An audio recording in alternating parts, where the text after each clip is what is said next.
Mapalupad kami subong guys, kay way kami brown. Let's go.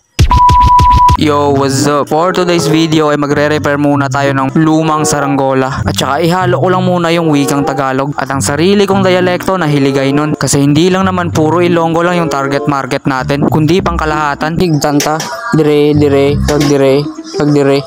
Habang inaayos ko pa yung saranggola, eto naman ang ginagawa ng kasama ko. Busy siya sa pagbibiyak ng buko. Siya talaga ang may-ari ng saranggola na to. Wala talaga akong inambag dito kahit konting kayas. At siya na mismo nag-aya sa akin na repair to. At eto tinatakpan ng butas kasi sobrang luma na talaga. At eto naman ang tansi na gagamitin namin sa pagpapalipad. Hindi pwede na hindi tayo magko-content ng saranggola kasi kailangan nating panindigan ang pangalan ng ating page. At sa mga hindi pa naka-follow, baka naman Paktaksin una.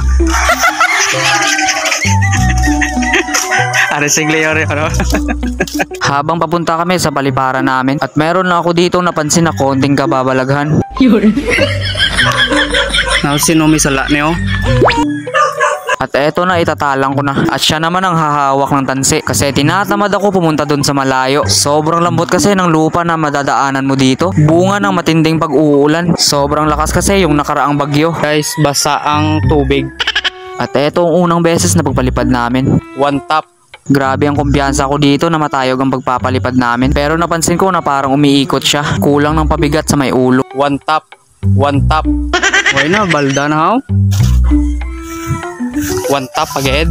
Ilang beses na naming sinubukan pero umiikot pa rin. At saka wala kaming dalang mga tali dito. Tinanggalan na pala ito ng sumba. Kaya wala nang mabigat sa bandang ulo. Balda, hindi sa maglupa daw. Oh. Why tayo got?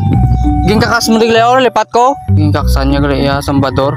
Balang-balang iya burador. So dito guys, napilitan ako pumunta sa malayo at kunin ang saranggola. Wala tayong magagawa. Lubong patel ko. Lubong tel ko. Yummy. Eto, nilagyan na namin ng kahoy para may pabigat tulad nito. Napipilitan kami tuloy na bawasan yung tansi. Kasi wala nga kaming dalang gamit dito kahit pamputo lang ng tali. Tignan lang natin kung lilipad na talaga to. Akala ko one tap lang. Inuna pa kasi ang yabang. Yan tuloy. So ano na, baskog na hangin no.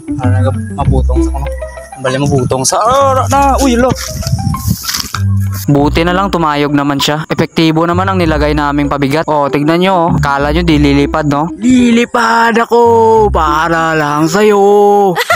At habang naglalakad ako dito, na-realize ko na bakit ko ba ginawa to. Hinintay ko na lang sana matapos yung tag-ulan. Pero wala na akong magagawa. Ginusto ko to eh. Palakad-lakad lang ako dito. Hindi ko na mamalayan. Sumabit na pala. Oh shit. Baldagle ato ay.